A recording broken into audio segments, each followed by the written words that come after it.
finally got the darn thing working. Oh, as Austin said, my name is Bob, and if you're taking notes, that's just one O. Okay? And I'm your magician. I'm going to magish for you. No, really, I used to tell people I was a wizard and I was going to whiz for it, but I don't do that anymore. That cut into the kids' shows like you wouldn't believe. So, are you ready for some magic? Yeah. How about the rest of you?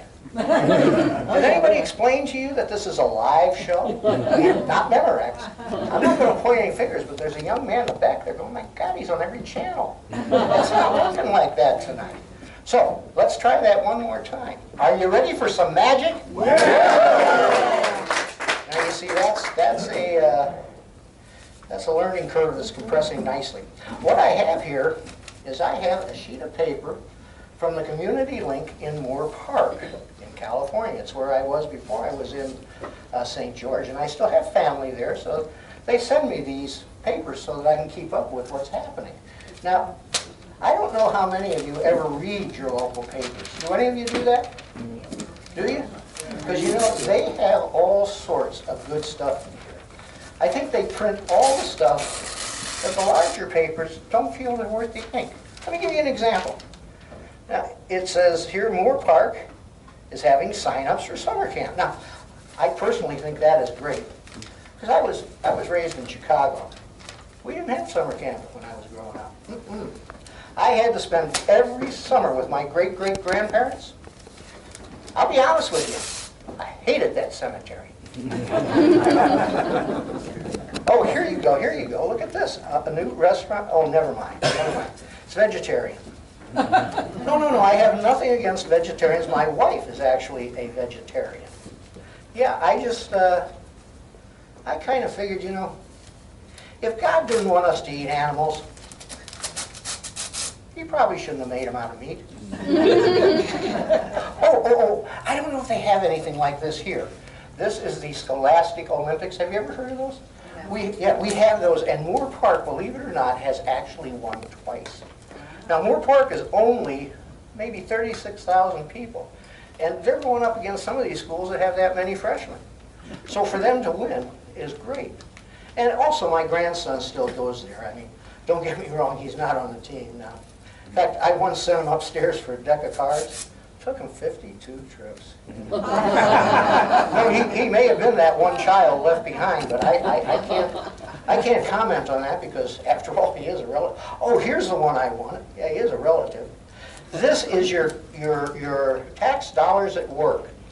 It says here that the United States government has proven that sex is hereditary. Yeah. It says here if your parents didn't have it, you won't have it either. But you know, the nice thing about that is whenever you want to read that, all you have to do is just grab your and everything is right there. Anytime you do go to a magic show, you can almost bet you're going to see a rope trick. And those are, for the most part, very skillful magicians using ordinary rope. Now I, on the other hand, own one of the very few magical ropes still in existence. So for me, skill is optional. Yeah, no, I do what they do, I just don't have to practice. Now whenever you pull out a magic rope, the first question you're always asked is, well, how can you tell a magic rope from one you might find growing wild in your neighbor's backyard? That's a clothesline. Yeah, only magicians own these. Doesn't matter how long they are when you go to do magic. Much like other things in life.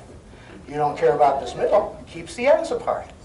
The ends do the magic. And I thought, you know, if I could do magic with two ends, can you imagine what you could do if you had three? And I was sitting there one night and I said to myself, self, if you can do magic with three ends, you should be able to do miracles with four. So these are portable ends. I don't know if you've ever seen these. Late night TV, $19.95. $20 shipping and handling. But you can move them any place you want on a piece of rope. Yeah. And if you give a little tug on that young lady, thank you, they install. Now, I don't do any tricks with two ropes, and judging by your reaction so far, that's pretty well a godsend. But I do a great trick with one. Would you like to see it? Yeah. That's rhetorical, don't worry about it. I'm going to eye two of these ends. Now this will be the most magical thing you'll see tonight, so pay very close attention. Because if I pull on this one, look how the other one gets shorter and shorter. Isn't that amazing? I mean, when you think about it, yeah. I know, and some of you are out there saying, well, wait a second, he's got 2 ends on the long rope, and of course, there's still 2 ends here on the short one. I just do that for the deer in the headlight look that most of you have.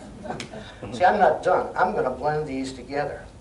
Now, I've found that if I can get everything moving at the same rate of speed, one rope will actually absorb the other rope. And this is a lot of fun. I'm going to be honest with you. Sometimes I get up early in the morning.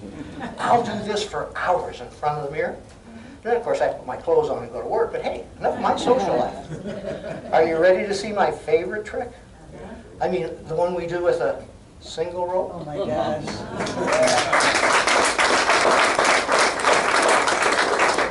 Now this one here is where the magician works right on the edge. Takes just one of those ends, gives it a little toss in the air, and when it comes down, catches it on the other end. Oh, sorry, wrong show. Now the end on each is no problem. It's the 2 middles that confuse people. But let me tell you why they put that second middle on there. They do it so that I can get this end here down to that end there, and you won't see it go. Now, did you notice how the ends in the middle just change places? You're not going to believe this, but I have done this for people just like you in a setting just like this. And they said, my God, Bob, that was magical. And they broke it into spontaneous applause. Now, it's a darn shame none of them came on your bus, so let me whip you into apathy. For that, I have a red ring. I used to do this with a white ring. Between that and the rope, nobody knew when the magic happened. So I had a soft spot put on this rope. And people say, well, why a soft spot? Well, because if you have the soft spot, then all you have to do, oops, is take it and do that. And it'll go right through your soft spot. Now he's good, huh? Up till now, just another pretty face. But hey, I want to live with that. Tell you what I'm going to do. I'm going to tie these 2 together. Now, what this does is it makes it virtually impossible for anyone to remove this ring from this rope, unless what I told you about the soft spots, Drew, and we put it right about there. Would you like to see the ring go through the rope again? Sure. Yeah. Cool. I don't know if people in the chamber see it. I'll just do it till you like it. Look, ring through the rope again. I write this stuff myself. If you want to see how this is done, don't watch the ring. Don't watch the rope. But keep your eyes on that knot. And I'll drop the ring through it. I know. That one scares me, and I'm on your side. But see, I feel magic should be educational as well as entertaining. So I'll show you how to get the ring off the rope. If you untie that knot, it'll free up the ends. I think my crew knew. Okay, I guess we all did. All right. Then you just slide the ring right here off the, oh my goodness. That's the first time that's ever happened again. Could you do me a favor? Hold out 2 fingers. Well, keep them together though. It's a family show. Thanks. So I don't do any tricks with the rope if it doesn't have any ends. But that's okay. Because I bought this one with the guarantee. And what they said was, if you could get those ends back on before that rope healed, well, you could just use it over and over again. Now, I'm going to take these 2 ends and this ring, and I'm going to put them right here in my pocket. Now, anybody can answer this one. How many ends did I put in my pocket? 2. Okay, I'll give you a hint.